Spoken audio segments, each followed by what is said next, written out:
delayed reaction. What's happening, bros? Welcome to Unleashed. Merry Christmas, my friends. It is going to be an amazing show. We're talking about Aquaman and the Lost Kingdom, or Aquaman 2, or as I like to call it, the end of the DCEU as we know it. And boy, it went out with a whimper a little bit. Yeah, I was going to say it went out. That's a good one. A whimper, a wet fart, very quietly into that good night. You said Merry Christmas, but I'd also like to say Happy Hanukkah and Happy Festivus as well. So Thank you. And whatever you celebrate, happy that. Merry that, or whatever. And for those of you who don't celebrate because you're tired of spending hundreds, if not thousands of dollars on Christmas every season, I respect you. Yeah. Oh, don't even get me started. What is it about Christmas that there's this ass clenching like thing that happens every year where you scramble to make sure that you've not disappointed the entire world with what you've done. Yeah, and I was talking to my brother-in-law about that. He goes, "You know what? I'm just gonna say it, man. Christmas sucks." Wait, how old's your brother? My brother-in-law, he's like 36. 35. Yeah, that's when it starts. When it starts. Yeah. Yeah, he's like, listen, this holiday is obviously not for anyone, not for fathers, and we have to work extra hard, spend extra money, and just pray that we all got it right. It's great. Yeah, which we usually don't. But yeah, welcome. It is Friday, the 22nd of December, and we apologize. You guys are probably wondering, wow, we thought maybe you guys all died since we didn't have a show on Monday or Wednesday. It's been a week of trying difficulties. As you know, YouTube is not our primary thing that we do. So we do have jobs, and those jobs required extra working this week. So we just couldn't make it, but we are so happy to be here with you today.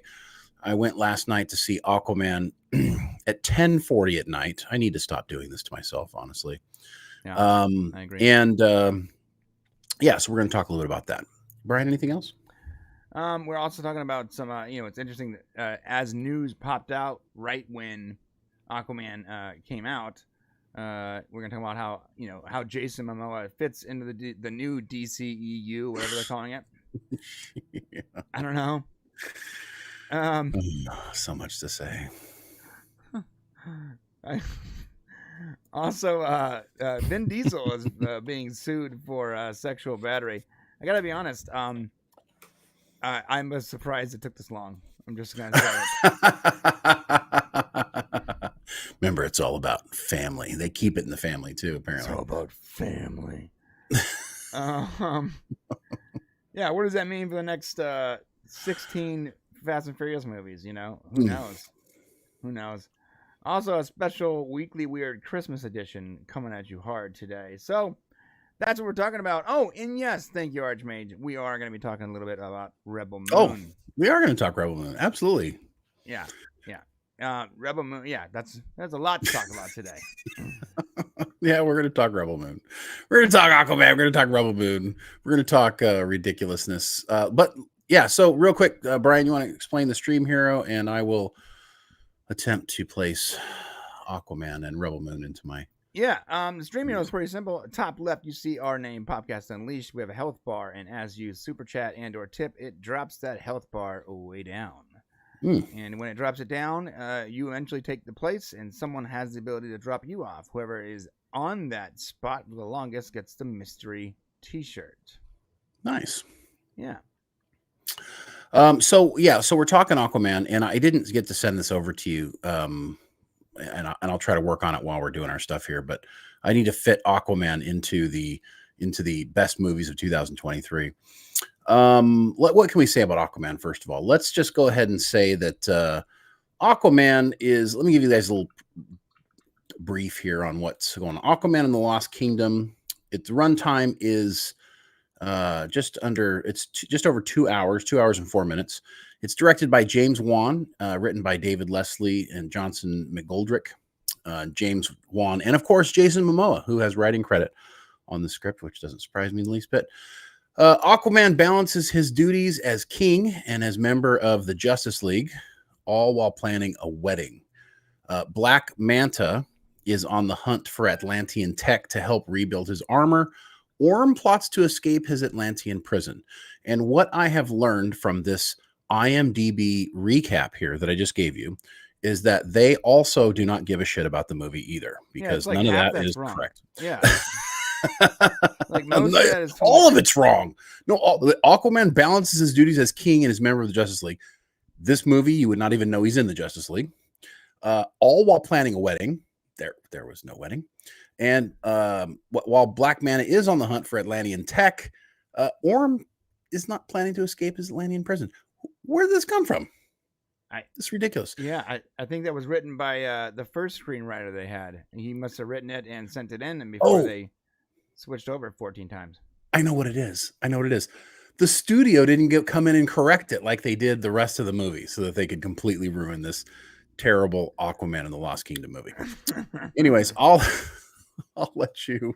I mean, it's like, give me a break. You know, I've come to terms now, and I had this sudden realization. I'm watching the movie in the beginning, and it's like, you know, it's okay. I'm actually okay. I'm intrigued. It's keeping my interest in the beginning. I like the overall. I actually did not dislike this movie. I just expected more. That's it. Wow. No, this is not a good movie. But here's the thing: is like it was going along kind of all right, and then all of a sudden you realize I had this realization as I'm going through, and I realized, holy crap, Jason Momoa is a terrible actor. Like I'm going through and I'm realizing something here that we like Jason Momoa. We like him. He's fun. You know, he's been in a lot of stuff that we enjoy. But the reality is that this version of Aquaman is just Jason Momoa acting like Jason Momoa. I realized the Aquaman that we got to know from the beginning, from the Justice League movie, who was gruff and serious and kind of no nonsense. You remember that Aquaman? Aquaman from the Justice League? That Aquaman is not in this movie. This is like fun-loving, happy, crazy, weird Jason Momoa Aquaman. And I'm gonna say I don't think it's the fact that Jason Momoa is a bad actor. I think that he is not being directed. Why did we like him in the first one? He was being directed by Snyder. He was being, he was given the correct marks. Acting. Yeah, I mean, he was actually trying to be a character. And I think what's happened is as Jason Momoa has become this cultural icon of sorts, he's kind of, and I went back to look through all of his work and everything he's done. And of course, the last one is Fast X, where he played Dante. Can we agree? Terrible acting job. It was, I don't think he was directed. Vin Diesel is on. You gotta act. I mean, Vin Diesel's on James record, Wan's been doing this. I mean, James Wan's not a novice director. Vin Diesel is on record. There's an article we covered where he's like, we had that when we first started, we came in there, so we had scripts and all that, and then we started riffing with Jason, and we were like, I'm just gonna let Jason do Jason. And that's what he did. He did Jason. People stop letting Jason just be Jason, because Jason's a silly, ridiculous guy. He needs to act. Like, stop just letting him be. I'm not saying like be yourself outside the screen. Like when he can't just be allowed to just be himself when he's playing a role that requires serious overtones. Right. And so that's part of the issue. And so I'm not saying that that's the reason the movie is ruined. It's not. We've kind of, I think the first Aquaman movie saw the transition from that Justice League Aquaman to this Jason Momoa Aquaman. I mean, you saw like the transition occur. Mm-hmm. His character kind of came out more. And so when this movie came out, that wasn't the problem. The real problem with this movie is that the studio has utterly destroyed it. All of the reshoots, all of the changes, all of the studio test audiences, you can tell that the movie is a fragmented, kind of piece of itself. It's all over the place. Right. It doesn't know what it wants to be. It has different tone issues. I mean, let me tell you something. When arguably the best actor in this movie is a guy who can't hold his own movie, Patrick Wilson. Patrick Wilson was the best actor in this movie. I liked the whole buddy cop thing with him and his brother. I thought that was good. There's a lot of potential there. And I do think that there is perhaps a better movie in here, a properly edited movie. There is. That's the whole time I was feeling like, I'm like there's so many things that work that it just doesn't feel like it was. It feels like it was put together wrong.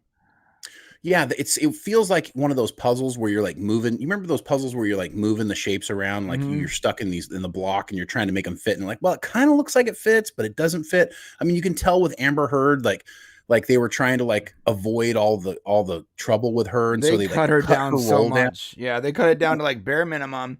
She barely spoke. The stuff with You him know, and Orm was awesome, but it was like pretty good. that was its own act.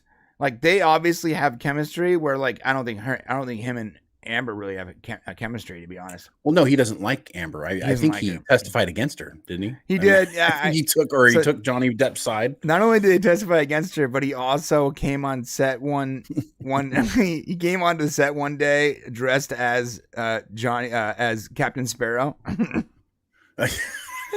That's true. Well, he kind of always looks like He kind of Captain does, Sparrow. but he was wearing like the actual costume, which I think is pretty funny. Yeah. So as this movie goes along, it's actually, it starts out kind of interesting. He's Aquaman has a son, and you're going through the whole, like, as fathers, we've all experienced what it's like to have a child. Brian doesn't know what it's like to have a boy child who urinates on you, but A boy child. Arthur Curry does. A boy child. Arthur Curry does now. And there's kind of this setup of like he's the king, but he doesn't really like being the king, which is a very interesting thing that they talk about. He essentially doesn't like it. It's one of the things that they never flesh out in this movie. It's like, well, if you don't like to be king, then why don't you give it to somebody else? And you kind of feel like that's what perhaps is what's going to happen. And at some point, Patrick Wilson's king, like Orm, is going to come back and maybe take the mantle because, perhaps he would make a better king. And Jason Momoa needs to go do Justice League stuff, or Arthur Curry needs to go do Justice League stuff. But that really never plays itself out. The movie had this very interesting Black Manta. He was going to get his retribution. He was going to get his revenge. He was good. Black Manta was really good.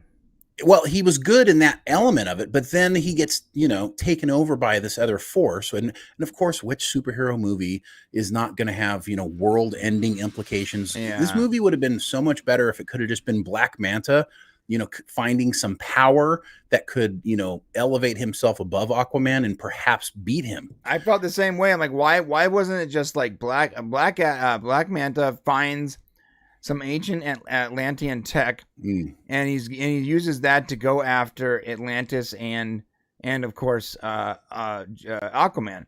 And then because somebody at the studio said, "I'm sorry, no, we have to have bigger consequences. This is not working." Now imagine that. Imagine like I'm gonna go after your father and your son first, and then when Atlantis kicks him out, because like say Atlantis kicks Aquaman out because he's too much of a liability. And he would go find his brother then and be like, I need your help. This guy is coming after my family. Like, that would make it so much more personal. Would have been such a great movie, but they had to take it. They had to feel like they had to take it to the next level. And it's never really paid off. We don't really understand like who the real big bad is. You come to find out that Black Manta really isn't even Black Manta. He's completely controlled by this other, thousands of year old. I don't think he was completely controlled. They show you at the end that he's speaking through him, and he does it through Orm as well. Remember, he, essentially Aquaman starts to speak to this king, through them. So he's been in control the whole time. It was the whole time. Yeah, we didn't know that, right? Oh, when he initially finds the trident, you mean? Right. Once they grab the trident, apparently this thing is in charge of whoever it possesses them. Orm was able to not snap out of it, though, it looks like. With the help of Aquaman. So I did think that was sort of funny too. When he lost when the entity or whatever had switched over to Orm, and Manta lost like those extra abilities, and he goes to jump after Aquaman, and Aquaman just punched him in the face real quick. Oh, yeah, that's true. He was now way weaker. Like there was like really good parts. There was good things in this movie, but there were pieces that were potentially good. It just wasn't cut right, and like I would love to see this cut correctly. And again, reminder: there is an entire plot that was taken out of the movie that involved Ben Affleck's Batman. They shot not only multiple Batmans. Yeah, they actually shot these scenes. There was post already done, like this was already part of the movie, and then it was cut out and re-edited. Like there's an entire section of this movie that is just gone that involves Batman. Why would you do that? because there's they completely removed all elements of the Justice League, and probably because they shuffled around these release dates on the movies so much that they probably just couldn't. As the last movie, they were like, well, it doesn't make, because remember, it was going to be the first one. Right. It was supposed to come out before the Flash. Right. Right. And so it would have made sense to set up those other movies. But I think the studio, with all the changes, with David Zaslav coming in, with James Gunn coming in to take over the DCU, I think everything just kind of got mixed up and didn't get handled properly. I think James Gunn just wants to end this chapter that has so little to do with him. I think it's like, who doesn't? I mean, he doesn't came want in Batman talked about anymore. He doesn't want any of the big three talked about anymore. He just wants get this off my slate. I'm very careful not to blame Gunn for the way these movies have turned out, because they were all done before he got there. Yeah, I'm not blaming Gunn, but I do believe that Gunn is responsible for some of the decisions to edit things out that's going to mess with his franchise. Maybe. I could see that. Randall Park, who seems to be in every superhero franchise. I don't know. He was actually pretty good. Yeah, he's great. How is it that Randall Park is he's always that one secondary character that you feel, and he does great, and you feel a connection to him, and you like the character, and you're like, didn't I just see this guy on a Marvel movie? Ant-Man, I think he was. He was in Ant-Man. He was in a bunch of the TV shows. He's part of Marvel for sure. He's done this a few times. This is like his bread and butter is playing that supporting secondary character. Well, he was probably the second best actor in the movie after Patrick Wilson. I think Randall Park was probably next. Honestly, the scene where he's supposed to hand over the baby but hands over the explosive. That was cool. I gotta give him props. He showed his bravery. He's this little weak, fragile, aging human, and he's he's trouncing around with these godlike characters, and he's scared the entire time, but when it counts, he does do something heroic. Yeah, that's true. And so he's kind of a complicated character with layers, which you didn't kind of expect. And honestly, I'm not even certain that we needed this much of Randall Park. It's another one of I feel like he's there more for maybe some more comic relief, because he is a comedian, I believe. Yahya Abdul Mateen II, who was Black Manta and really a great in the first Aquaman movie. One of the real highlights. I think he gets really cut off here. They must have cut a ton of his scenes. They must have cut stuff. 100%. They cut stuff. Very little acting, just a lot of him looking angry. Really no purpose to what he was trying to accomplish. At first, he's trying to make his tech better so that he can, finally kill Aquaman. Yeah, he was trying to find Atlantean tech to fix his suit to go after Aquaman. That was the whole goal of his campaign. And then they completely sidetracked it with this. And I believe it's a takeaway from some other properties. It feels like we've seen this story many, many times. We got to stop the thing from getting let loose on the planet and destroying everything.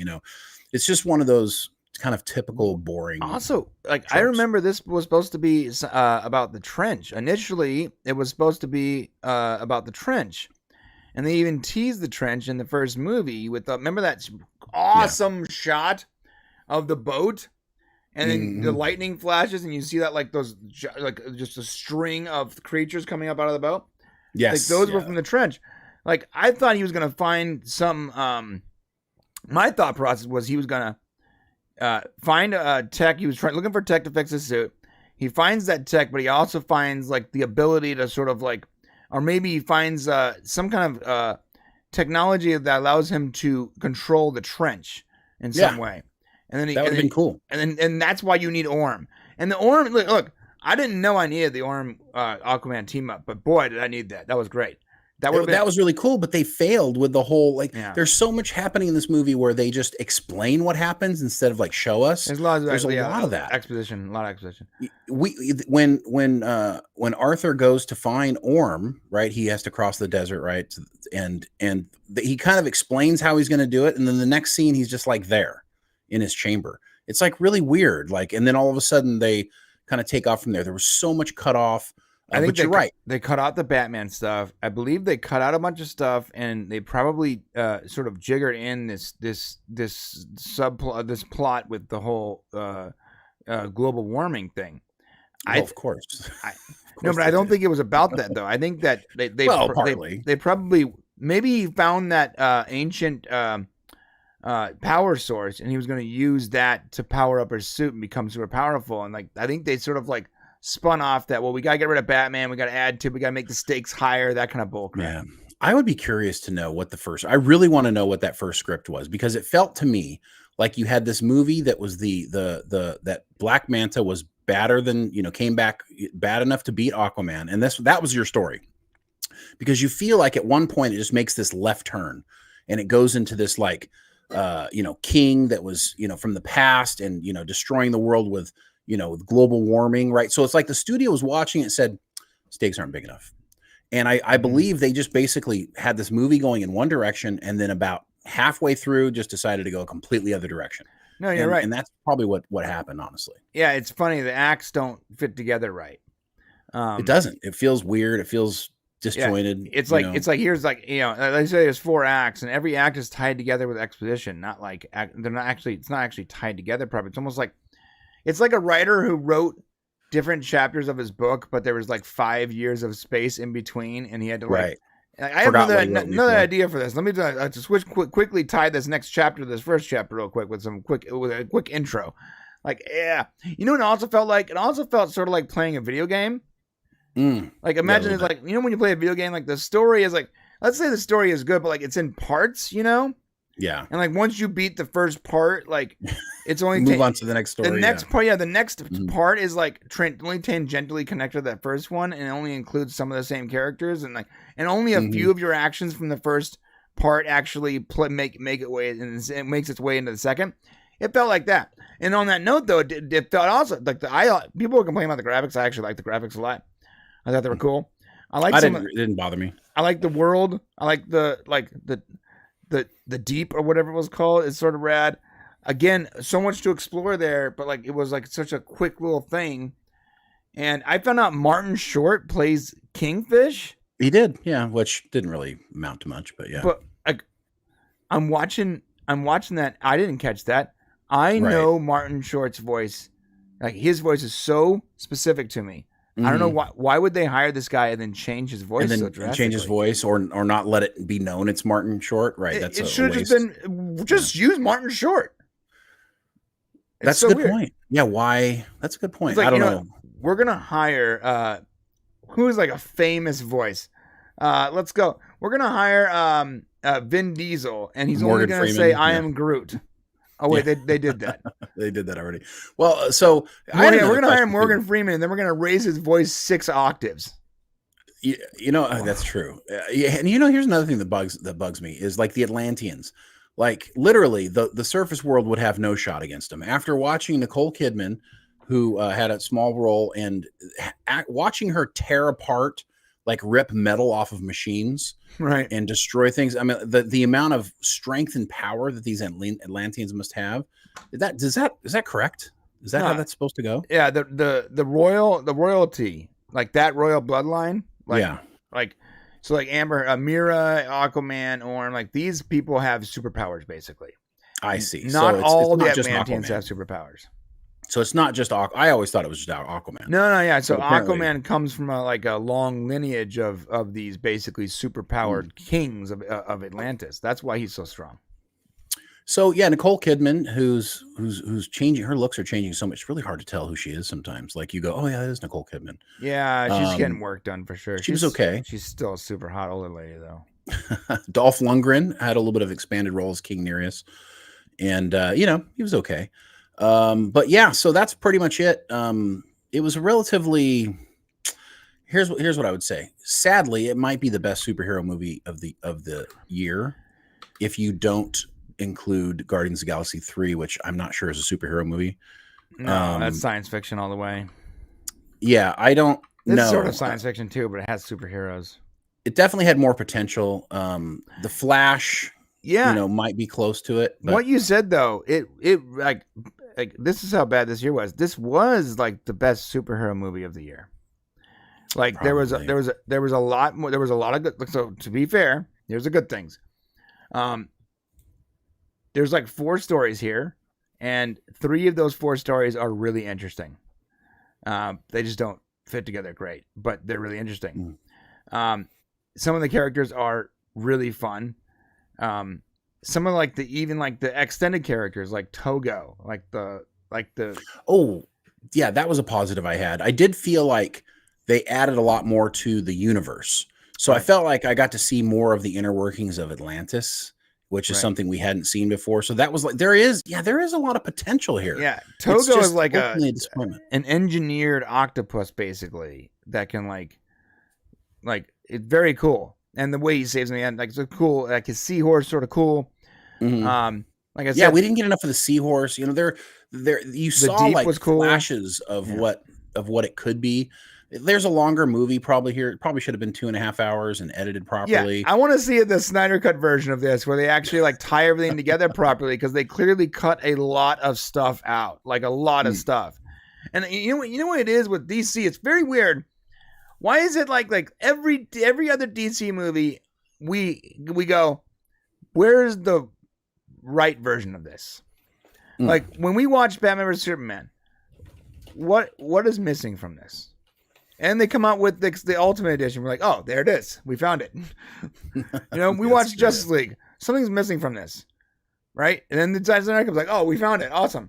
Like it's there's something that there's a good movie here, but it wasn't edited together properly. There's really good elements, and there's a really good rich universe, and there's a potential for like an actual franchise here. I believe that, and I think James Wan is actually very good, but like something happened. I think it must be studio interference. It must be kind of some kind It is. I think so. Editing issue, something. The studios very rarely ever step in and make good changes to things. I know that they're trying to protect their investment. They're trying to pander to every audience, which is obvious here. They're trying to, the thing with Amber Heard, even if you don't like Amber Heard or what happened with the whole situation, the fact that they took Mira's character and cut it down and chopped it in such a way that was weird. I almost was ready for are they going to kill her? She almost doesn't have enough to do with the baby. There's she's not speaking enough. It felt very disjointed and like it didn't make sense. And that's because they were trying to please fans. And you know what? As much as I think that pleasing the fans is usually the right way to go. It is, but I don't think they were pleasing fans for the sake of they were trying to not make fans angry. It's not pleasing. Right. They were trying to keep people from boycotting the movie, I think. Because of Amber Heard. And so that's one of the reasons probably why they also made it the last movie of the three. Can we just talk straight up though, instead of trying to please DC fans, which by the way, I don't think they're pleasing DC fans. I think they're just trying people not to be angry at them. Right, I think there's a difference. them, but they shouldn't have done it at the. I don't think you should ever do it at the expense of the story. Nothing should be done at the expense of the Nothing. story. 100%. And then which also led me to believe something. I think that people that hate DC the most are DC fans. they're the most hardcore. Like they're so hypercritical of every single aspect. I think it really, and I'm not saying that fans are the problem. I'm saying that DC fans are so hardcore about like Marvel fans. There's Marvel fans that don't care about anything and like they just watch everything, all the way down to the hardcore fans. But most DC fans are just like hardcore.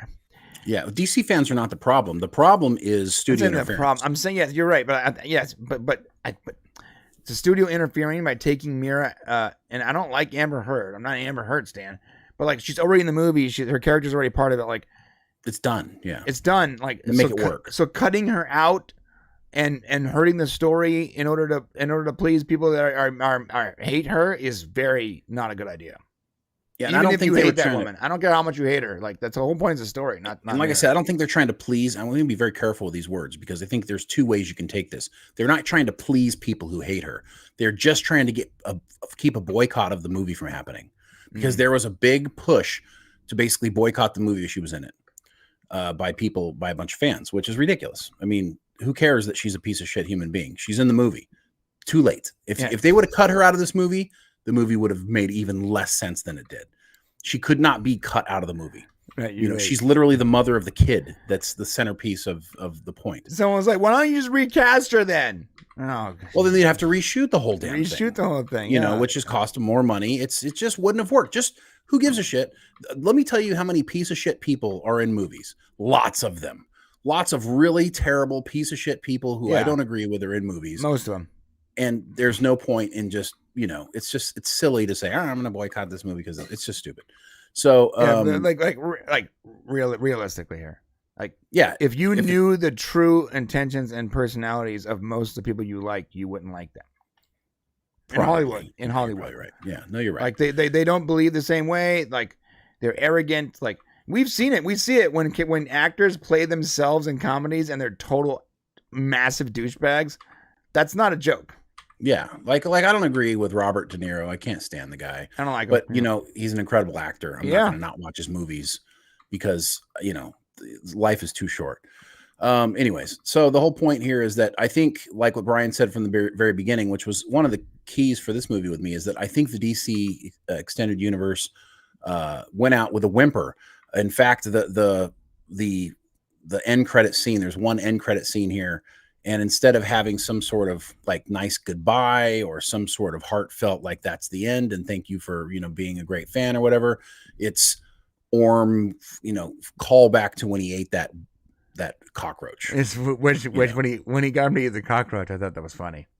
That was interesting because that was a callback to when he got Amber to eat Mira to eat the rose or whatever. Remember? Right. When she ate it because she didn't know better.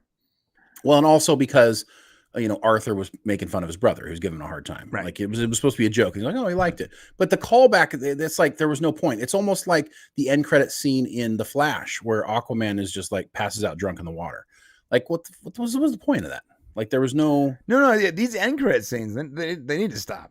Like if I'm terrible. If you don't have a good end credit scene that actually like is supposed to, the whole point of an end credit scene is either to button up your entire series, maybe get, final thank you like they did in Endgame, or get them excited about the next thing in some way. But just having Aquaman passed out drunk in a puddle or eating a cockroach, like these are really pathetic, really terrible. And especially if this is the last movie you're ever going to see of this universe. Like this is it. Like you have to find a way to say goodbye. How about an end credit scene where, maybe something off of the cutting room floor where it was Batman or something, it would have been cool to say goodbye that way. Well, here's an idea. You had an entire speech at the end of the movie where Jason Momoa was addressing humanity. And it's like super inspirational. It started off inspirational. How about you make that speech, right? Low key about the fans who just dedicated the last 20 or almost. That would have been great. They're just not smart enough to do that. Imagine that though. For everyone that you could have done that where it could have worked for both his speech to the UN and to the fans. Instead, it ended up with "I'm Aquaman, bitch." Bitch. He just doesn't like. Jason Momoa that last line is what he did. What they did was it? They're like, Jason, we need something to button this up. What do you think? He goes, I could just scream, "I'm Aquaman," like the Iron Man thing. Remember that? I don't know. We'll do that take, but let's try some more stuff. And then the editor was like, you know what? All this other good stuff, I'd rather do the funny thing. It should have been, his speech should have been like a double meaning, and it should have also been to the fans, and it could have gone out, zooming out of the planet, and it could have just, and honestly, after that, it could have zoomed out and just ended the DCU, and it would have been a nice little wrapper on everything. They could have done it that way. And what's maddening, this movie, if it was just by itself, and it wasn't the last of a franchise, you'd be like, you know what? It was a pretty good family film, some pacing issues, the story is a little bit messy, but the characters were fun. I want to see what they do next. But it's not that. It's the last thing. It's the last thing. So I'm going to be even more, we have to be more hypercritical, and it's even more disappointing because it's the last one. Yes, there's some fun things here, and it's super family-friendly adventure movie. But you know what we needed? We needed a movie that represented the last of a franchise. Or just made sense. Would have been okay. And made sense. Let the movie make sense. Just for I don't have the graphic up for you guys here, but Aquaman and the Lost Kingdom comes in at number 24 for this year's movies for me.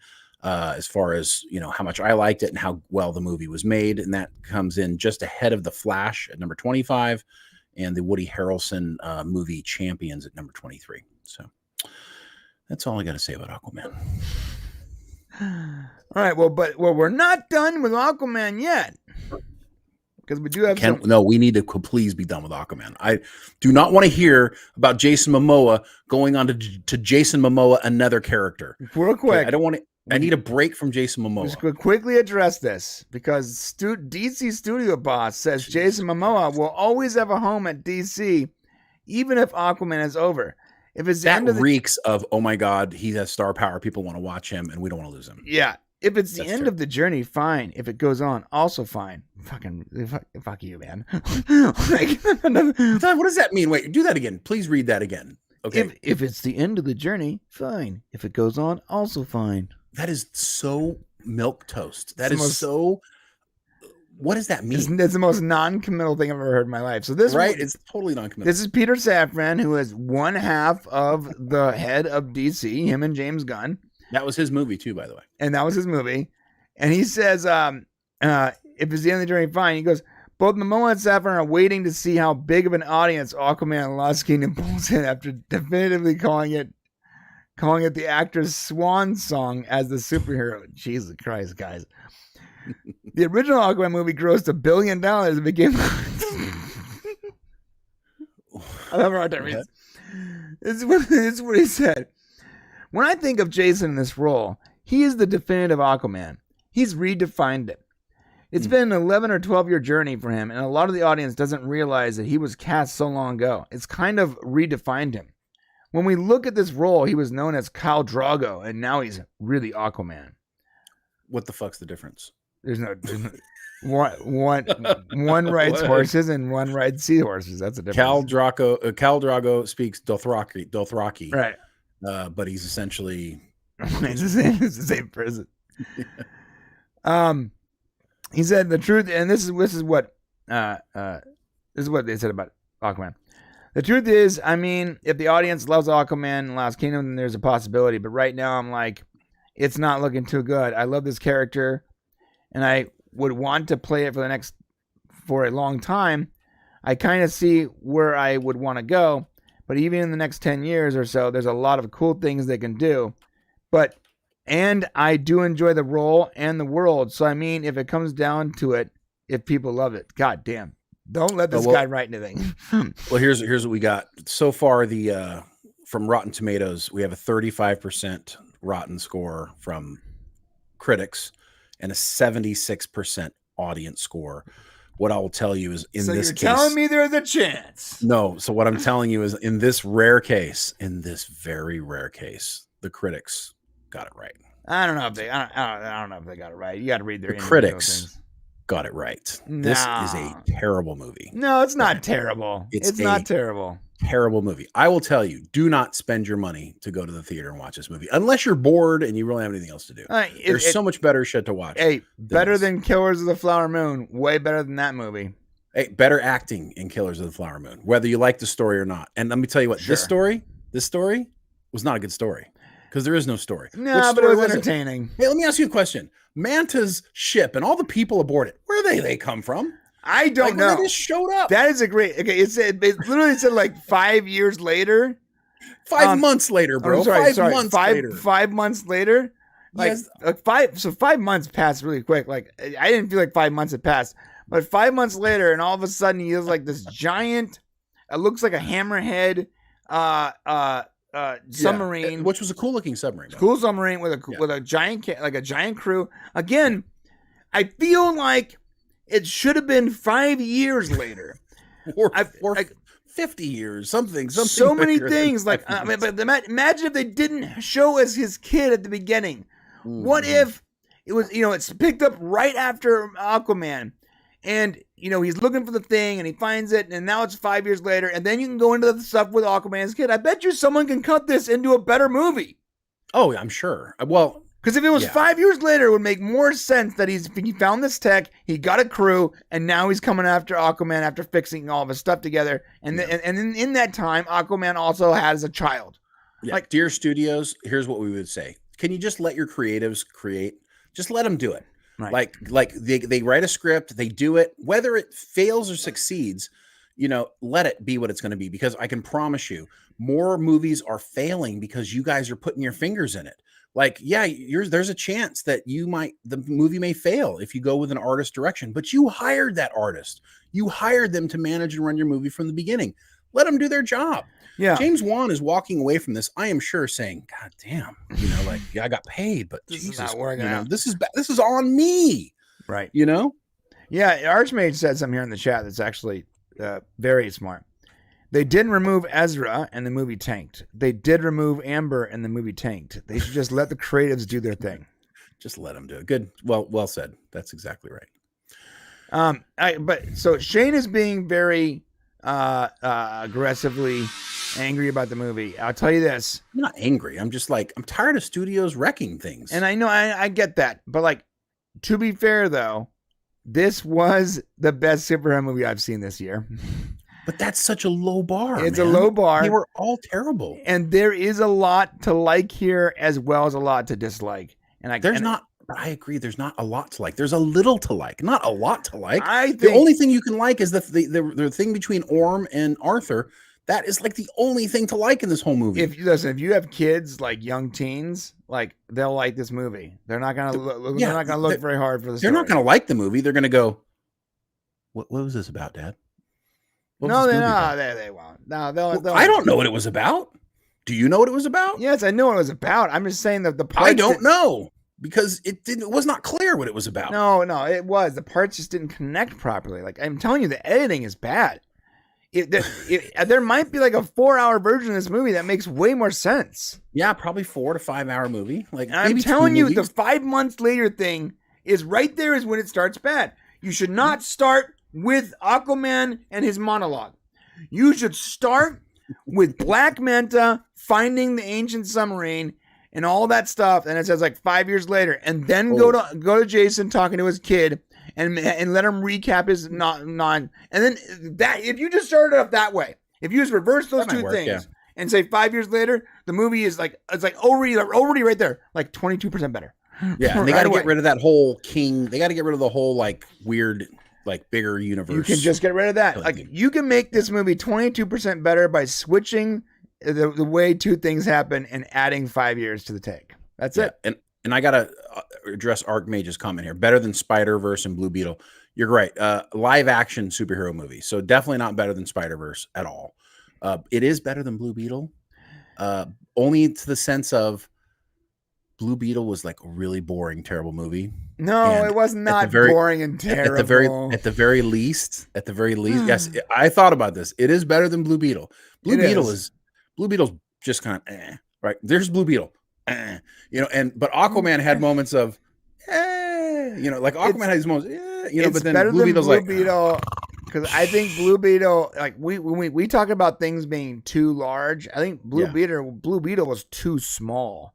Blue Beetle just should have never happened in the first place. It's somehow like it should have been like a TV show or something. But that'd been good. Yeah, but I did like Blue Beetle on the CW. I just didn't like. I'm not gonna watch it a second time. Like I think I'm just tired of superhero movies. I think I'm just tired. I'm really worried about James Gunn. I like Blue Beetle in the way it's perfect for kids. Perfect for taking your kids to whatever.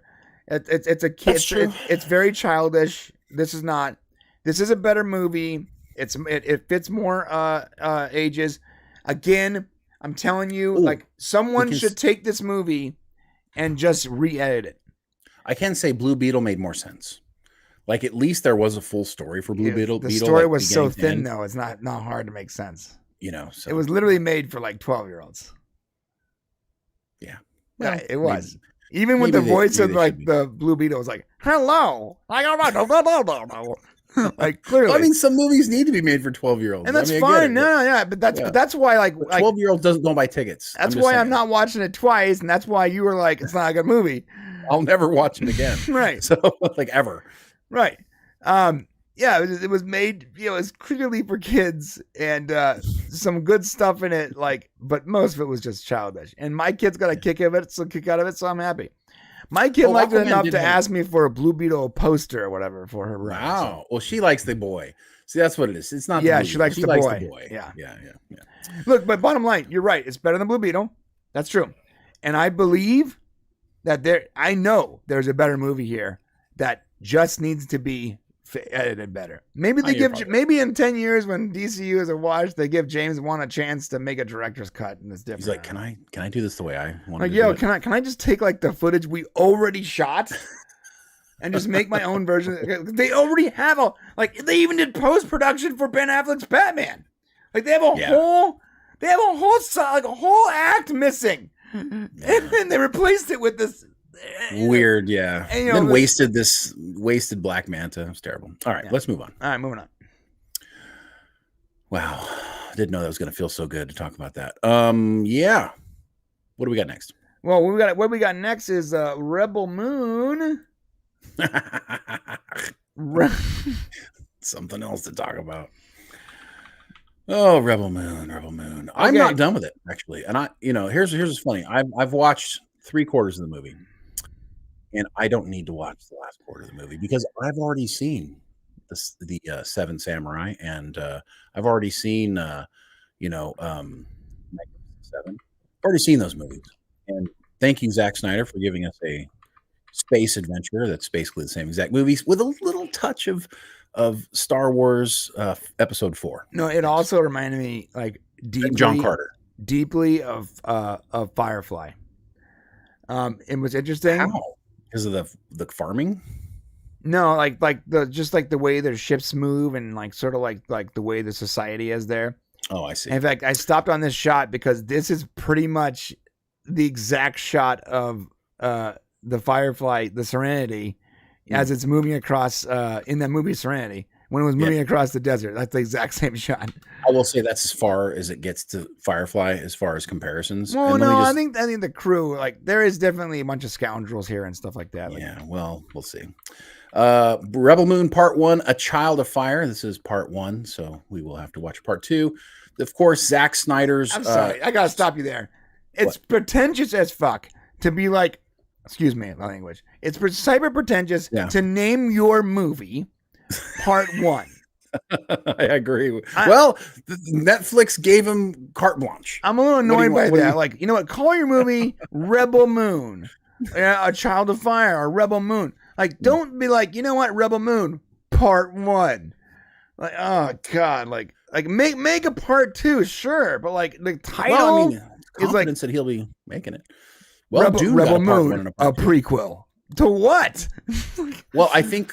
Yeah, well, you're going to have... Well, there's obviously a whole story that needs to be told over a couple parts. When a peaceful settlement on the edge of a distant moon finds itself threatened by the armies of a tyrannical ruling force, a mysterious stranger living among its villagers becomes their best hope for survival. Zack Snyder, director, writers, Zack Snyder, Kurt Johnstad, and Shay Hatton. It's 2 hours and 13 minutes. You can find it on Netflix. And...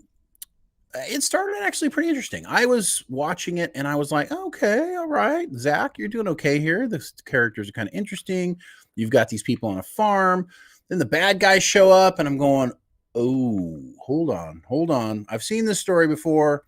And then it spends the rest of the movie essentially telling basically the Seven Samurai or the Magnificent Seven. You have this character who... Now, the one thing missing is that the main character of this movie, the girl who was raised amongst the evil characters, she's kind of a badass. And at first I was a little bit frustrated. I'm like, where's the qualification of badassery? What happened here? I need qualification. We do end up getting the qualification after the event occurs, and the fight scenes are pretty cool. But I would say that there's a lack of depth to this movie. The characters are very one-dimensional for the most part, and they almost become caricatures of other characters. And Brian, I'll let you go into it. Yeah, I agree with all that. I also think that this movie suffers from it's almost like this should not be a movie. It should be a series. It feels like that. Yeah, there's too much going on. There's too much going on. like things are being rushed, which means that there must be things that are cut out in order to rush it. So not cut out, or he's just trying to do too much. You know what I mean? It didn't feel choppy. It felt like he was trying to throw the entire thing at the wall, and see what stuck. Like seeing it slow down. Like I don't think this should be a movie. I think it should be a series. Rebel Moon, the series. That would be better, I think. And give us 8 episodes instead of like Rebel Moon Part 1. No, how about just Rebel Moon and give us 8 episodes of television and call it an event or whatever you want to call it.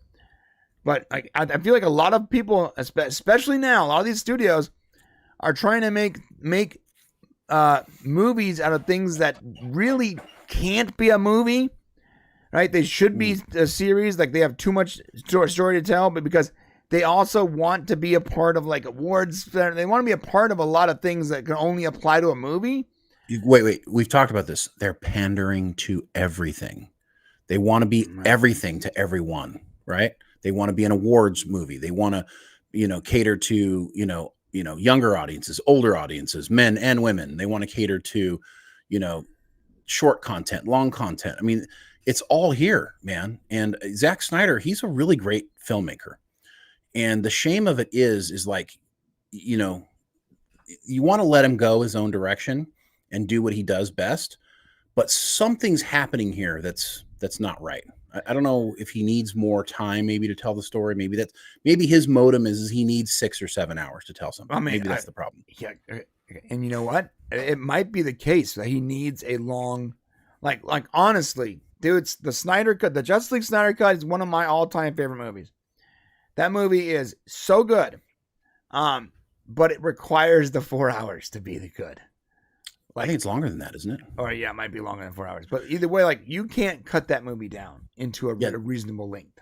This movie has some really good quality to it. Like kind of the whole setup to the movie. I don't want to spoil it for you guys. But, as you get kind of the setup for what the movie is, and you kind of get this feeling of like, what's this evil empire about? And what are the good people about? Where the movie becomes a problem is when the main character goes on her quest, I guess, so to speak. And she's going to go and kind of get an army together to come back and like protect this community that she's now a part of against this one dreadnought. And this is what's interesting about it. It's like they're going to come and they're going to this is what doesn't make any sense to me. You've got an entire evil empire, right, out there. Kind of like, Star Wars evil empire, right? So you have this entire evil empire. Like Star Wars. But you have this one dreadnought, and it is called a dreadnought. And you have this one, group from the Empire that's like on this planet with these farm people. And she's going to go out and get all the greatest fighters from amongst the realm, right? And an army to come back and defeat this one ship. There's a whole big fucking empire out there, man. So I'm confused as to what she thinks the point is of getting rid of this one ship. They're just going to send more. You know what I'm saying? It's not like with the Magnificent Seven, when you've got the one bad farmer who's taken over the whole town. And once you kick his ass, okay, you've won, right? Now, once they kick this dreadnought's ass, they have an entire other giant army to deal with. Yeah, so it's like there's some really bad guys sitting in front of a monitor with thousands of little dots. And then he sees one of the dots just sort of blip out. And he goes, "Huh? What happened? What happened to that dreadnought?" Exactly. Then they send 10 more dreadnoughts. It's like, okay. So it just seems like I understand he's going for like a bigger picture here, but as you go and it's the same thing. I mean, I'm so frustrated with Zach. Like, it's such a perfect story that the Seven Samurai, that story came out with. Okay, that's such a perfect story, right? And it is cool, but it's been done so many times. Even Magnificent Seven, and then a remake of Magnificent Seven, and it's been done in so many different ways that it's kind of embarrassing. Is that the one with Denzel Washington? Yeah, the movie you like, the remake. Yeah, love that movie. It's the same movie. Tell me, is it not the same thing as this? You know what? Now that you're saying that, I'm like, right? Oh, you know what though? I think I like the Denzel one. Like that had more heart. You really like that one, yeah. Well, and the acting was probably better. So as she goes around and she's collecting these fighters, they each have their own little weird story, and it's like, you got the Han Solo character in the bar who just magically decides he's going to go with him. He has a ship that'll get him off the planet, just like in Star Wars Episode 4. They should have gone for broke and had him randomly shoot an alien. He did. He shot first. Oh, no, he he did. He did. He shot Right. first. Literally, the aliens got the drop on her, and he literally shoots shot first. first. Right. Zach, come on, man. It's almost like Zach's like this great filmmaker, but he's also like super immature. Like it's hard to like, there's like the maturity missing from him or something, because these characters are so one-dimensional, and like each one of them is so completely over the top as they're developing it. He does his like acclaimed like slow motion shots and these things that he does. Slow motion look great. You got the John Carter ripoff character who's got to ride that griffin, you know, and it's like weird the way it's all broken down. It's all fantastical, but yet childish and yet also not very deep for some reason. There's too many characters. There's too much story going on. Too many aliens. Too many. I mean, it's like he said, I'm just going to do it all at once. Yeah, he should have just done a TV show. Yeah. And then you get to this big bad character with Jimon Hunsao, who's in everything, right? And he's great. He's fun. He's a good actor. But then I was completely disappointed when she finally gets to him, and he ends up being kind of the shell of a creature when he's been built up like he's going to be like the big baddie or the big guy who's going to help save him. So there's just this very, I don't know. I was just like, I just got off of watching Aquaman, which didn't make any sense. And then I'm watching this Rebel Moon thing, and I'm hoping, I'm like, Zack Snyder. I like Zack Snyder. You know, and in the beginning, it's like, okay, you know, the whole first part of it's great. But as soon as she starts going on her mission, dude, they lost me. That was it. Well, C-. And what grade would you give Aquaman? C. So it's literally like just a hair better. And only because it's such a tired trope. Like at least Aquaman, we got like the buddy cop thing a little bit with the two brothers. But in this movie, I don't know. Maybe I need to see the second half or something. But I just lost interest. Yeah. Same here. I lost interest too. Yeah, I don't know. And for all the people that are talking about Rebel Moon, and they're like, and they have the same criticisms, I want you guys to know that's like this. What you feel right now about Rebel Moon is pretty much exactly how I felt about Dune. Like, well, no, it's not fair. I just had Dune was slower.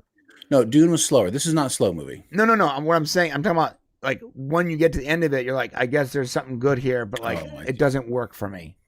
And you know, maybe obviously for different reasons. Like it's like, yeah. They introduced so many characters, dude. It's like so much. You know the kid who's like with them at the beginning, and like he fights back against the. I got to tell you, like the characters are so like one dimensional. Even the bad guys are all one dimensional. Like they're gonna just rape this girl. All of them. They're all gonna rape her, right? And the leader comes in, the leader admiral guy, and he's like, "What are you guys doing? Knock it off! Knock it off!"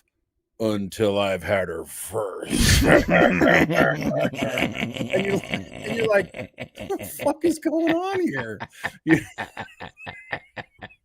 Right? It's such like a it's like a circus adventure. All right. Let's move on from that.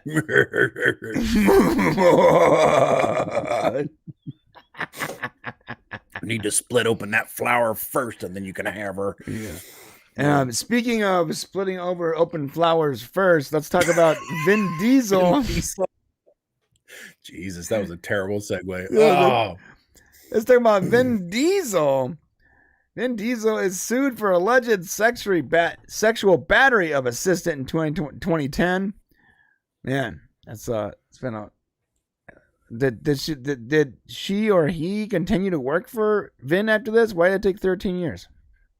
No, she was fired. So yeah, let me read this story. This is actually a very interesting story. Yeah. So apparently back in 2010, a former assistant to Vin Diesel was working on the set of Fast 5, which was the 5th movie and according to the suit, yeah, let me tell the whole story because it's actually a better story. If you read the actual court document, It's a way better story. Okay. And I'm going to read that for you guys because. So okay. Go ahead. Yes, Asta Jonasson. What the hell kind of name is Jonasson? I think Asta. What kind of name is Asta? Asta Jonasson. Jonasson. I want to say like Swedish or Norwegian or something like that. It's obviously Ferengi.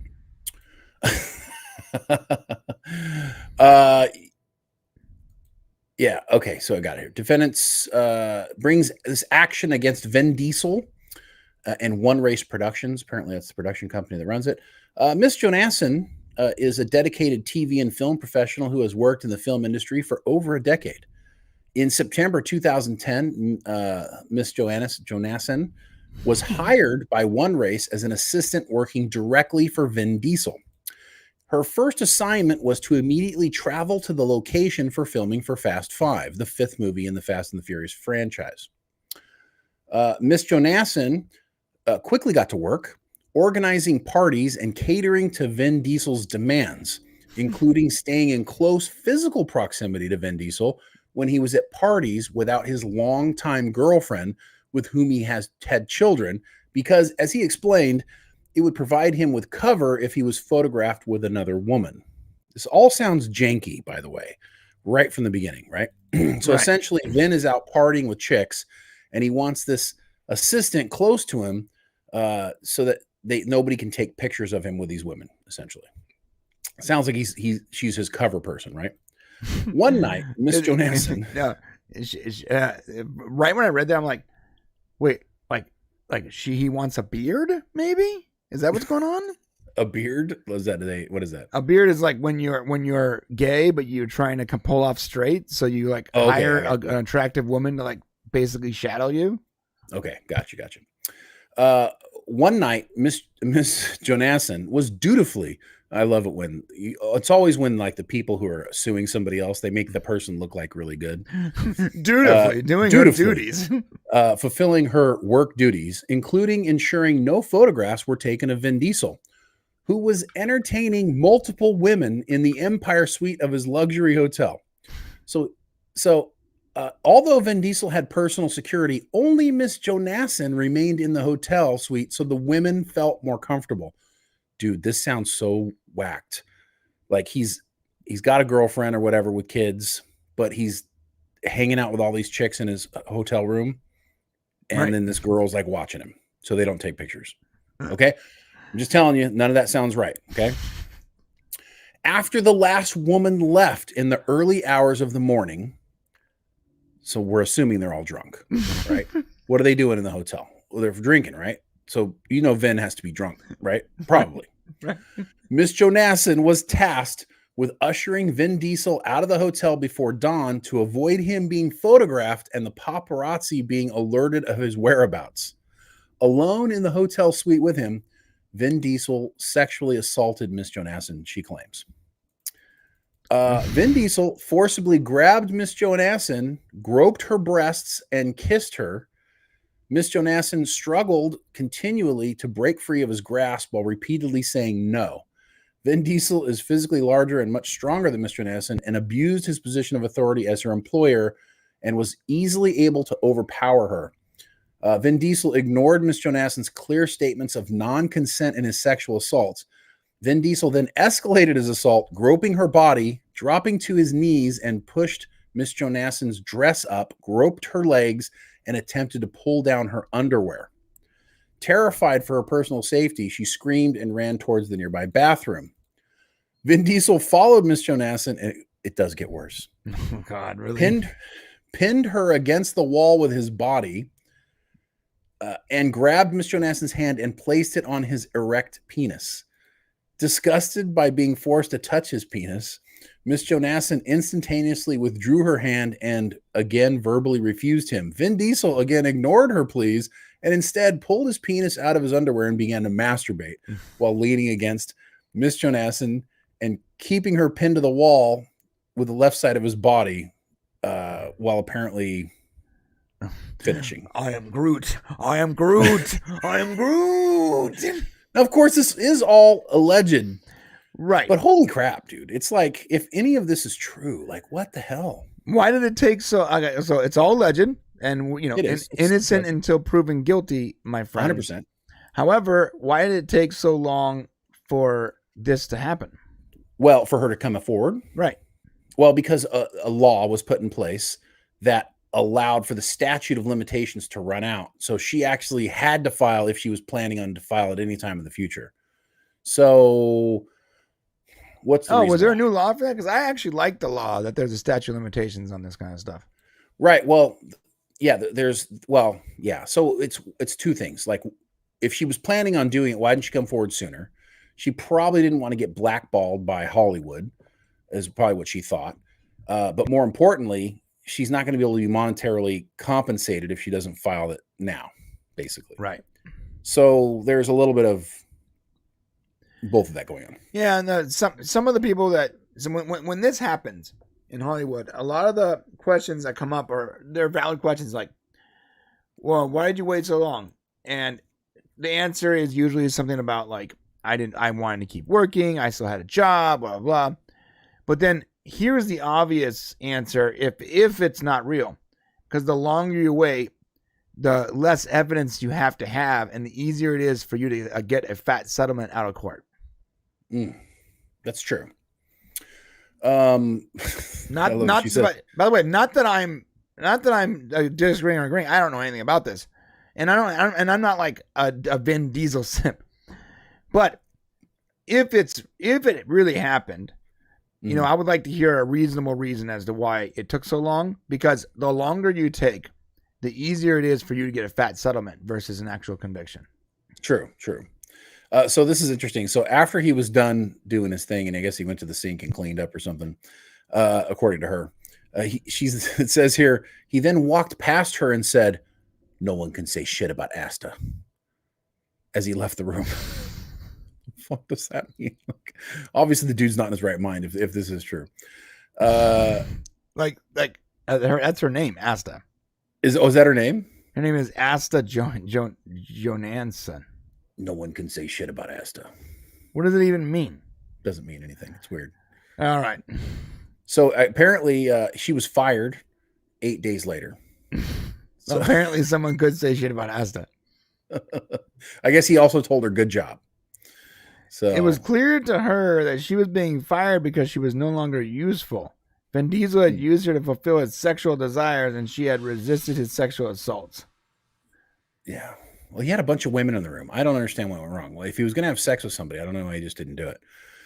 For years, Miss Jonansson remained silent, afraid to speak out against one of the world's highest grossing actors, afraid she would be ostracized from the industry, which had a pattern of protecting powerful men and silencing survivors of sexual harassment and assault, and concerned that as a green card holder, that speaking, so she's not American, could speak out against, could jeopardize her potential future citizenship. So that's apparently why. That's not true, though. That's not true. Well, that's what she's claiming. Yeah, well, that's a false claim. Like this might affect my citizenship. How would it? That's affect what her citizenship? thought was. That's what her thought was. I mean, I could understand why she might think that Vin Diesel might be powerful enough to have her kicked out. This is what Freeman said. Let's be clear. Vin Diesel categorically denies this claim in its entirety. Freeman said this is the first he's ever heard about this more than 13-year-old claim made by a purportedly 9-day employee. Well, and you got to ask yourself a couple questions. And I'm not saying this happened or nothing, but why was she a 9-day employee? They didn't say she did a terrible job or was fired, right? Mm-hmm. For doing a terrible job. Right. So there's some things here that need to be addressed. And what I've noticed is things like this don't turn out well. No. And case in point, and just very quickly here, what did we say?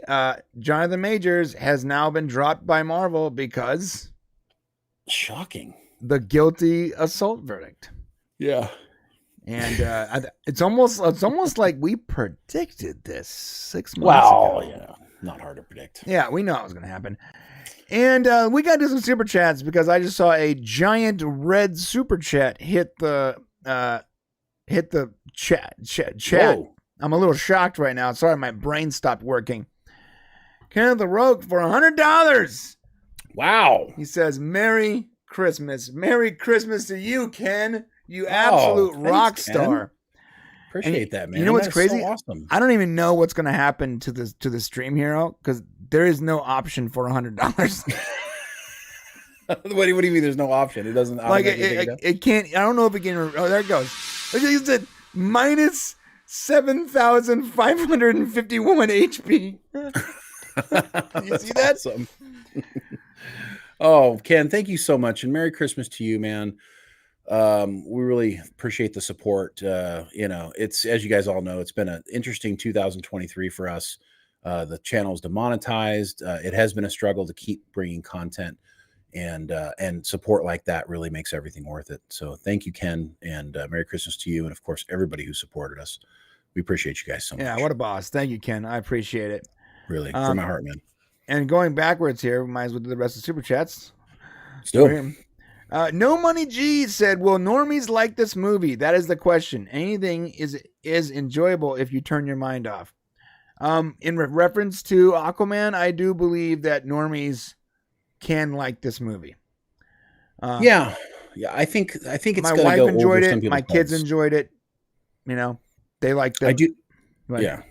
No, I think it's going to go over some people's heads. Like the one of the problems with doing the job that we do and having all the experience of making is we do see the small problems, right? And we see when it doesn't make sense or when it's not right. But, I could see people just going and kind of enjoying it as a popcorn movie. And the same thing goes for Rebel Moon. Like if you're not like a Kurosawa fan or Magnificent Seven, if you don't know those stories, if this is your first introduction to this trope, you might really enjoy that. So yeah, normies, I think, can still enjoy these movies. Yeah, I think so too. And like I said, G has a good point. I do believe there's enough good stuff there. And there's some really fun characters. Like, honestly, Togo the octopus is a cool character. That's a cool character. Why is it a cool character? It didn't really do anything. No, but like I Maybe feel from like comics? there was stuff to do there that we didn't see. I know that's what I'm saying. Like how can you say it's a cool character? You must know something I don't know because I didn't see the coolness. Well, like seeing some of the shots where he's like clearly more connected to Jason Momoa's Aquaman than what they showed us on screen. Like, for instance, when he first got into the water after rescuing Orm, and the thing like jumps on his back, and he's like, "Oh, come on, man!" Like, they clearly have a connection there. At the very end, when they're running from the explosion, and the seahorse comes up behind them, and then outshoots Togo's arms to grab the two characters. But there's stuff on the cutting room floor that cut that relationship short, because like I see little scenes where it looked like they built up that relationship more, but then they cut a lot of it out to make room for this other crap. Yeah, I didn't see it the same way, but I could see how that might be the case. They definitely left, if that's the case, they didn't accomplish it at all. Man, I didn't feel any connection. If they actually played that right, they could have sold some serious Togo merch, dude. Maybe. It's kind of not a cutesy creature. No, but you know what I mean? Yeah, but you don't have to be cutesy to be a rad creature that someone wants a plushie of or whatever. Kids, though, you're not selling to. Oh, you're talking about the adults who like those things. Never mind. Good. Yeah, you forget. Kids don't want an octopus. You forget that there's a lot of 40 and 50-year-old nerds that want toys. Sorry. There's nothing wrong with that. I'm one of those guys. Okay. I think one for Christmas. No money. I do believe that normies will. I think a lot of normies that watch this movie will get a kick out of it. It is a lot of explosions, a lot of flashing lights, a lot of cool one-liners, a lot of little funny quips and stuff. Like, there's definitely this is not. I don't think this is a bad movie unless you will compare it. Unless you actually like start thinking about it and compare it to like what it should have been, what it could have been, and you're like, it's a bad movie. But like standalone, I think a lot of normies will like it. And to follow up with Kenneth's $100 super chat, member for 4 months. Hey, all, just finishing up my last day of work this year. Yes, congratulations, man. That's must feel good to be able to have the rest of the year off. That's awesome. Tomorrow will be my last day, I think. You're not working next week? I mean, last day until Christmas, I guess. Yeah, I guess get your there is ass back still to one work, more man. week of work. Yeah. You get your ass made. I'm like, no, we're not off. Although we are taking Christmas off, so that'll be cool. Yeah, we're taking Christmas off. Michael Nemo says if I'll see it if Ya D's comes out as in Watchmen. What does that mean? I'll see it if Ya D's come out. I'll see it. Explain that, bro. He's probably talking about Aquaman. I'll see it if Yaya's D comes out. Oh, his dick. Yahya Martin. What's the guy's name? I can't pronounce it. Abdeen. Yeah. He was in Watchmen. Nice. So he must have came out in a cool way. I don't think I like the Watchmen series very much. Also, Michael Nemo for $5. How could they overcast Patrick Wilson, guy that looks Evercast. Patrick Wilson, a guy that looks exactly like Aquaman, next to a guy playing Aquaman that looks nothing. Hey, Michael, you're reading my mind, bro. I was the same thing. I'm like, but they understood, rightly so, that Patrick Wilson could not be the lead for a movie. That's the only thing. You know who would have been a great Aquaman? Chris Pine. Chris Pine would have been a great Aquaman. Chris Pine would have been great. Should have been Aquaman. Just saying. Yeah. But then again, I think Chris Pine should do most things. No, I mean, I'm with you. You know why they cast Jason Momoa as Aquaman? Because he's from Hawaii. No, I'll tell you why. No, it's exact. I'm going to tell you the exact reason. Because before Man of Steel, Aquaman was looked at as a straight joke. But he was my favorite. Every cartoon, every comic book, he was made fun of by comedians. He was made fun of in parodies. Aquaman was a joke. His superpower was he wore a Speedo and talked to fish. I'm sorry. That is the worst superpower. Now he got stuff done. There was cool comic books with him, but most of the normies, the way they saw him was the guy who talks to fish. And so what did Zack Snyder do? I'm going to cast this ripped, long-haired, biker-looking Jason Momoa as Aquaman. Yeah, no, I get it. It makes sense. Although I will say, it was from Super Friends, the cartoon, Aquaman was my favorite. Super Friends. He was my favorite. I go back and watch it every day after school, and Aquaman was my favorite. All right. We are moving on. We got a couple more here. Rec Thoughts, member for 3 months. Okay, if all big movies suck, what about all the unknown smaller movies that don't? Coming from a movie maker. From yourself, Rec. I get that. Talk about them. Roughly 500 movies come out a year worldwide. No, it's true, Rec. And honestly, I wish we could sit there and talk about all of them. All the smaller movies that are made by people that are actually good, and there are some, and we will try when we can. Unfortunately, there's 52 weeks in a year, and we try to cover what we can. And usually, we're trying to cover the blockbuster stuff that people actually, are going to see. They've heard of it. Yeah. Unfortunately, but there are a lot of good smaller movies that are made. Yeah, you know what's funny? I saw a smaller movie, and I reached out to the guy on Twitter. I tweeted like, "Hey, you just watched this? Pretty good. I'm gonna talk about it on the show tomorrow." And then I was totally planning on talking about this little sort of independent comedy movie that I got a lot of enjoyment out of. And the guy even tweeted me back and said, "Great, it sounds awesome. I hope you liked it." Well, dude, and that was the day so everything dropped in the same night. I forgot exactly what it was, but we had like Doctor Who, 50 things to talk about in one day. Oh yeah, and I never got to it. Sorry. All right. So Wonder Twin powers activate. I love the Wonder Twin power. I love the Wonder Twins as well. I can't wait for them to make a Wonder Twin movie. They're not going to. But here's what you gotta do: either you lean so far into the camp that is clearly a comedy, or you go super dark. Did you want to be the one that could turn into an animal, or the one that could turn into liquid? 100% the animal. You did. Okay. Why would anyone form of ice cubes? Because they were a team, bro. I know the ice cubes would make the thief slip. But without the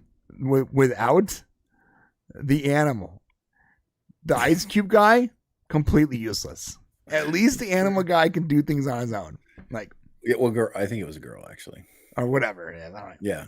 I'm not a huge Wonder Twins fan, but like imagine if they went dark. They're like Wonder Twin powers activate, and it's like he turns into like man, bear, pig, and the other one's like turns into like a vial of like a blood pool that just and it's just like murdering people. Ridiculous. Yeah, I know. Like that's the only way you make that is go absolutely ridiculous. It's gotta be stupid. Only way it works. Enough.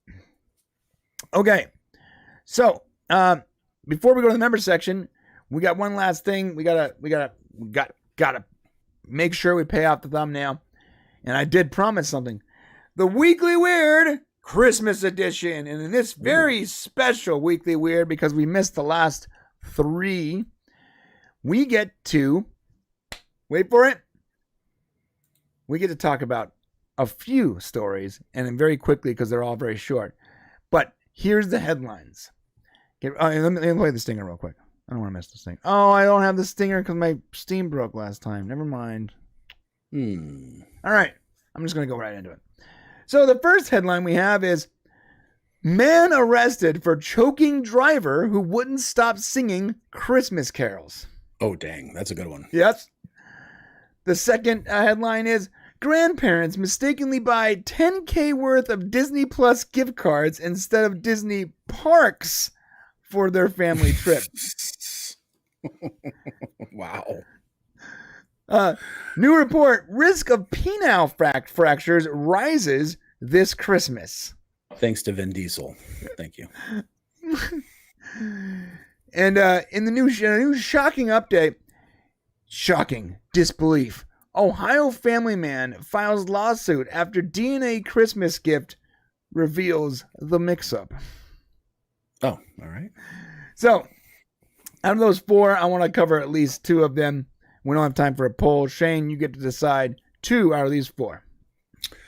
Oh, 100%. Choking Christmas Carol. I get that. Choking Christmas Carol. And then the other one I think would be the $10,000 okay fake purchase. Yeah. Okay, we got time for 2. All right, so first off, this one's this one's great. Just like the headline it says, man was arrested for choking driver who wouldn't stop singing Christmas carols. And this is the funny part of it. Before I get this right, like I read the headline, and this is where I know this is horrible that this poor Uber driver got choked for being happy. But it's funny. So the world we live in, dude. But this is so funny to me because like this is us. Like this is the way it works. And I just had this like thought process where like you've taken an Uber before, I'm assuming, right? I have, yes. Yeah. I took an Uber last night to my kid's recital because my car is having trouble and there's not a lot of parking. So I parked it. I'm like, I literally dropped the car off and I'm taking Uber. And in the car, the guy is playing Christmas music on his Spotify or whatever. And he keeps like talking to me. Oh, how's it going? How's your holiday season going on? And I'm just like, I don't really want to talk to this guy.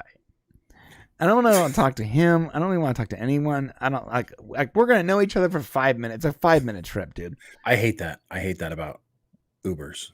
Like we're going to know each other for 5 minutes. Like we don't need you have to do that to get a tip. Right, I get it.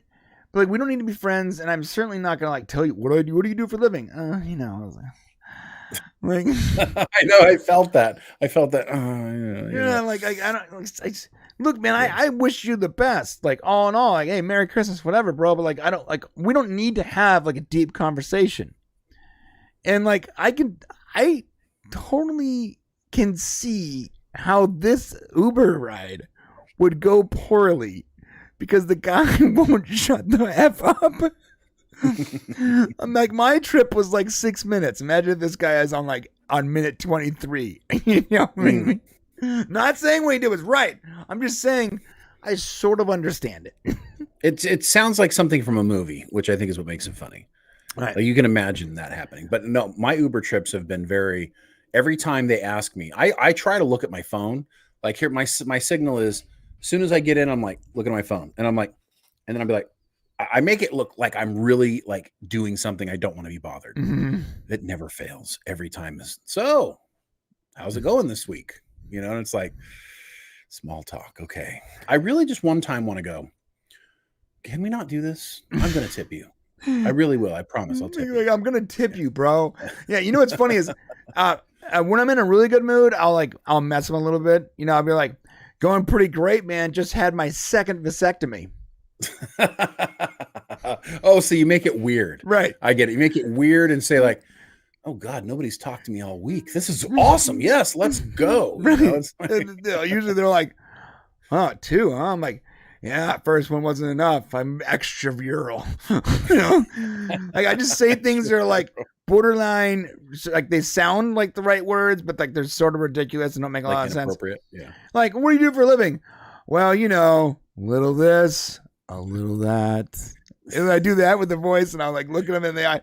Like when I'm in a good mood, I'll have a good time with them. But I'm only in the good mood about. Well, it sounds like it's a good time for you. About 5 to 7% of the time, if I have to take an Uber, I'm going to be in a good mood. The rest of the time, I'm having to take an Uber because I've had car troubles, I'm in a rush, or something bad's happened, you know? You should tell them next time when they ask you what you do for a living, just be like, OnlyFans. You know? I did that when I went to that timeshare thing. Yeah. I had this, the guy was trying to sell us a timeshare, and I'm just trying to get a free vacation. And he's like, so what do you guys do for a living? My wife's like, you know, I work with kids at the school, whatever. And I'm like, I'm an OnlyFans creator.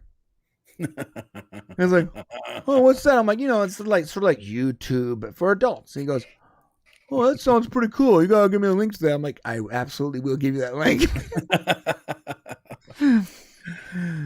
All right. All right. So here's the story.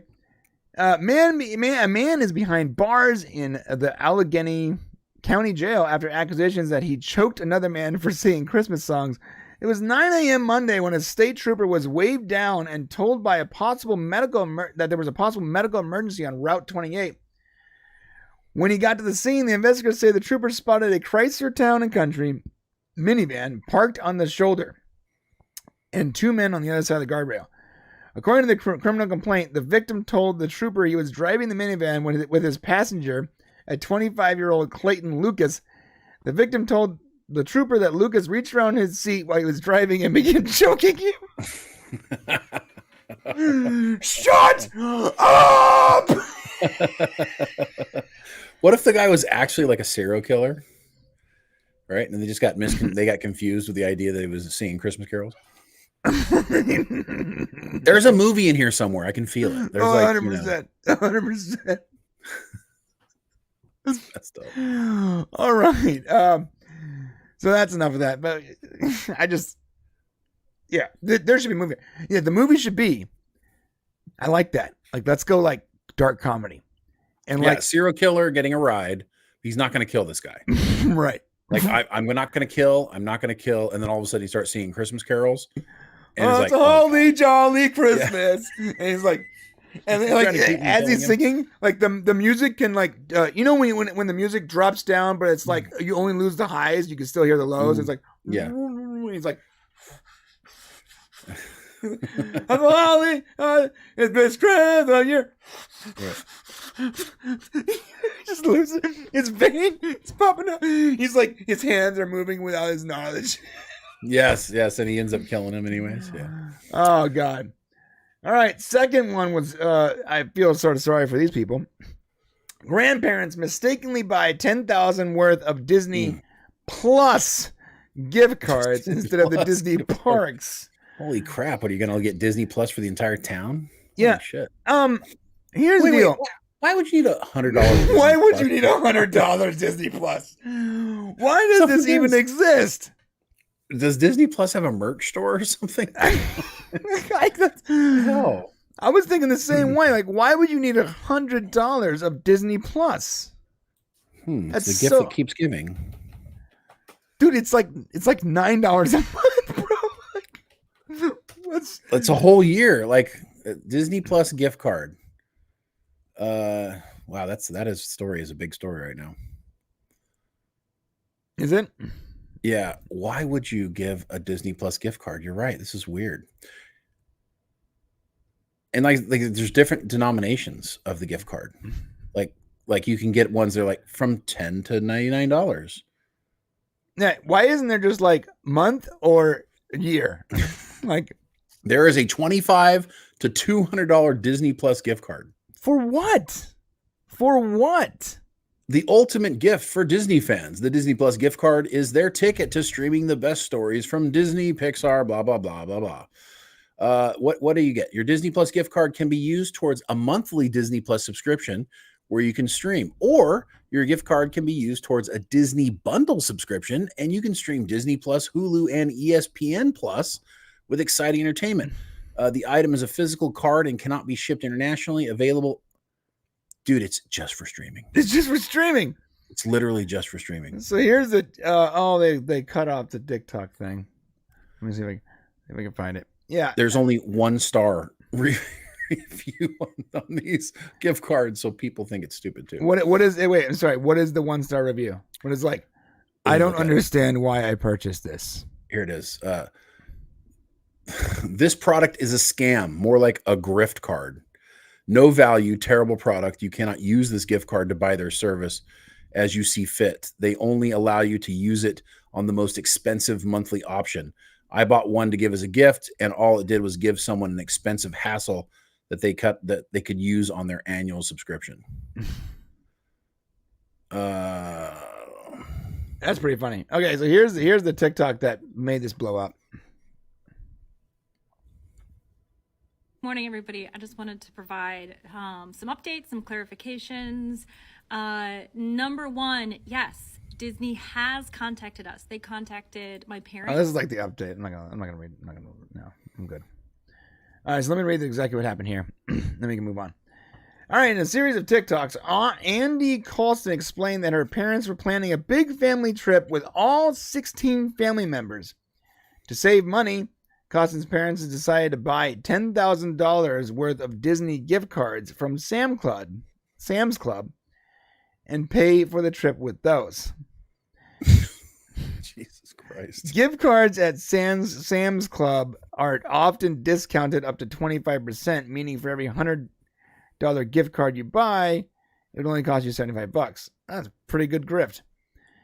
Thus, a gift card purchase worth $10,000 would likely save the family around $2,500. Okay, I see the thought process there. It's a little wonky, but I get it. Yeah. But Colston's parents made a major mistake. They accidentally purchased gift cards for Disney Plus streaming service. Wait, let's see how long that they can. So they have $10,000. 70 years. Right? It's 70 is that what years. It is? Someone just did the math. Oh, nice. So we have $10,000 of Disney Plus. That's over 70 years of Disney Plus. A lifetime supply of Disney Plus. So apparently Disney is in touch with them, trying to help them work it out. That would be the right thing to do. And there's no way once it got this level of, but here's the thing. They first tried to work it out before this happened. Oh, for a fact. They called and went, hey, how do we change this from like Disney Plus to like going to the park? Yes. And Disney, and you know what Disney told them?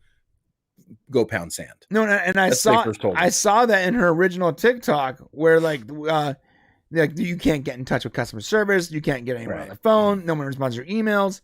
We're just screwed. And Sam's Club can't even do anything because you can't return a gift card. But then it got super popular, and now that's gotten 2 million views on TikTok, and it's being reported by actual people. And now they're like, "Hey guys." Look at this. The family had to photograph each gift card. The company needed pictures of the backs of each Disney Plus gift card in order to complete the transfer. So they spent 4 hours on a Monday night emailing the photos of each one of those in order to get them transferred over. That's crazy. That's wild. So note to self, be careful when you're buying $10,000 worth of gift cards. Well, I don't understand why you would. I mean, so they thought they were getting. So you can save up to 25% on gift cards at Sam's Club. I've seen that at Costco too. Is that true?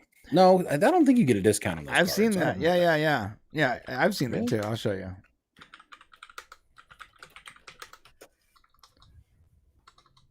I've seen that on certain like select gift cards.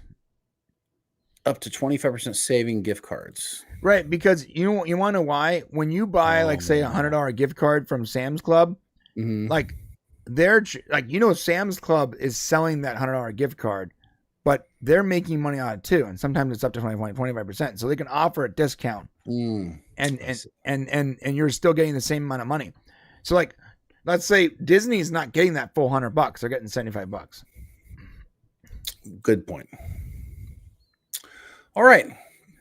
Okay, so we are going to the members section now. Shane, I'm gonna set this up. Why don't you Yeah, and if you would like to join us over in the member section, just click the join button below, and we're going to be basically talking with you guys, anything you want to talk about.